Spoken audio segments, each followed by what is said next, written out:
Alright, now that the Monster Maker's foam has all dried and expanded down in there, that was a really small batch. We're going to go ahead and start another batch with Brick and Yard's PolyFoam, F3 PolyFoam. Now we've already have a 3-ounce batch of part B in here. This is a 2 parts B to 1 part A mixture. So we've got 3 ounces of part B here. We're going to do 1.5 ounces of this, and like I said, I like to work in smaller batches, just because if you work in a big batch, sometimes you'll mix too much and it'll come over the sides and ruin your paint job, and you really don't want that to happen. So we're going to go ahead and make this batch here. So half of 3 ounces is obviously 1.5 ounces, so this is going to be a 4.5 ounce batch of PolyFoam.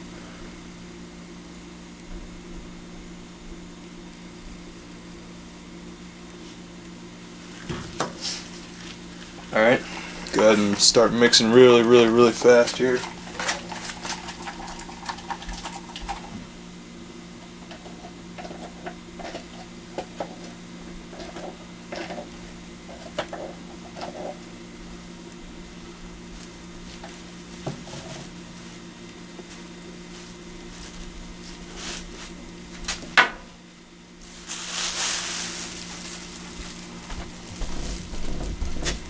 Slosh it around a little bit, get it into the ears, especially just areas like that, so that you don't form any air pockets, and that'll expand and fill up your mask. This stuff gives off some heat while it's rising.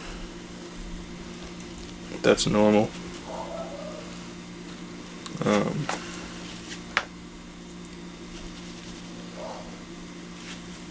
So yeah, that little 4-ounce batch just filled up almost all the mask here. So we're going to mix up another small batch after this is all totally dry, and that should do the trick.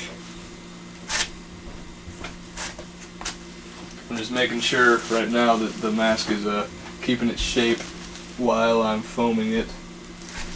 We don't want it to be smushed in areas or puffed out in other areas. We want to keep it we want to keep it the original shape of the mask. So there it is.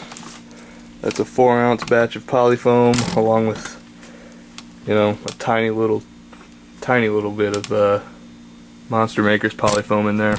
We still got to fill up this area here and a little bit down in the back of the head here.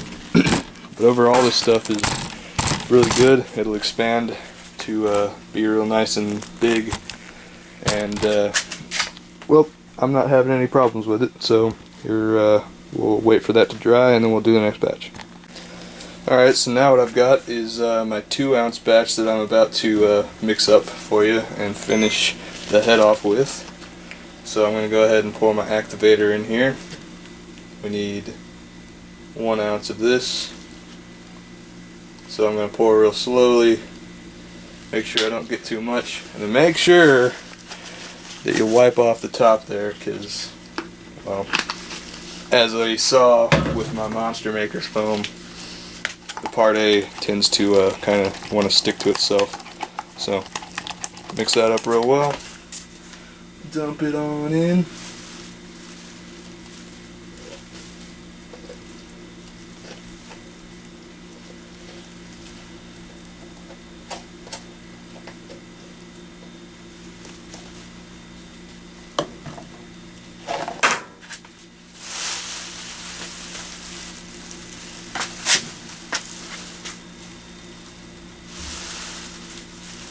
Alright, and I'm just rotating this around, trying and getting all the little areas.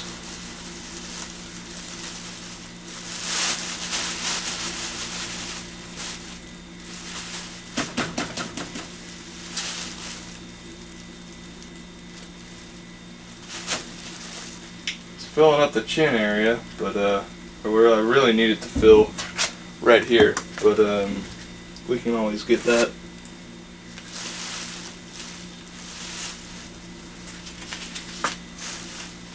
So you saw what it looked like the last time with a 4.5 ounce batch. This is finishing it off with the 3 ounce batch, and it's already foamed up and tacky, and it's only been, you know, a number of seconds, hasn't even been a minute yet. So here's our prop head, just about finished up with foam, and we're gonna do probably a 1.5 ounce batch just to kind of fill the rest of the back of the head up there. So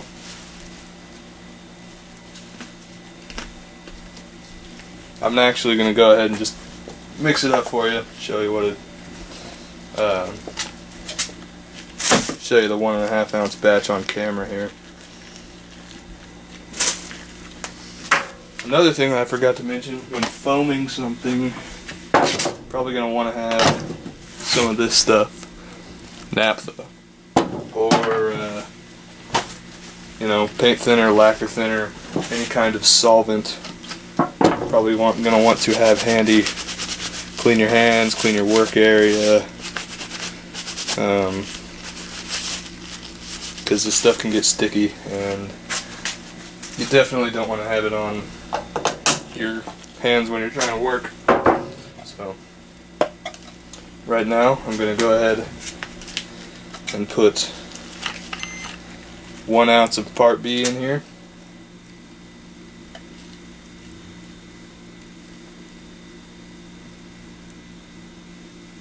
And that'll do that.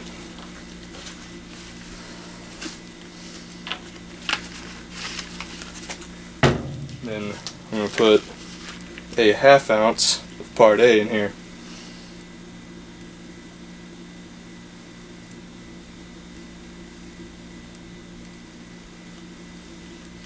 And the reason I'm using a scale is because if you measure by weight, it's a little bit more accurate than if you measure just by volume. So I always measure by weight. So yeah, it's all mixed up, ready to go. Dump it in there. And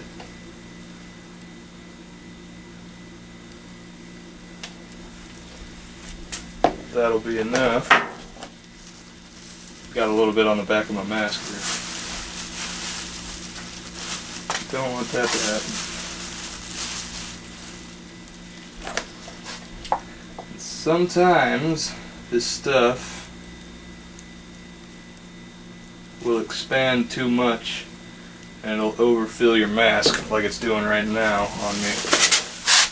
And in that instance, you just kind of want to start patting it down, because like I mentioned in the beginning of the video here, when you start agitating the foam in here, it'll actually break down the air bubbles that create the foam and force it to lay down and stop expanding, more or less. So you kind of get the idea. You're just popping all the bubbles that the foam is made up of so that it doesn't keep expanding and filling with air pockets and stuff. So this here, I'm going to try not to get foam all over the outside of my mask while I'm holding it. This here is our finished F3 PolyFoam prop head. It's all ready for action.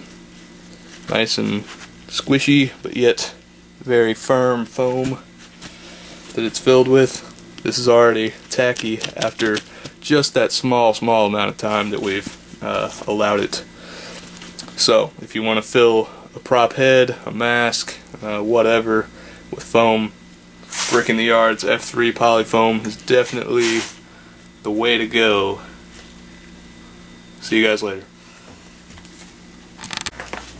I also forgot to mention that when you first get your prop head out of the foaming process, a good thing to do is squish it a little bit. Just kind of press on it, and what that'll do is that'll replace all the little air bubbles that make up the foam that I was talking about with just you know, air out of the atmosphere, and that'll kind of prevent it from collapsing on you in the future. So that's it. That's how you foam fill a prop head. Hope you guys enjoyed. Hope it helped you out a little bit. See you later.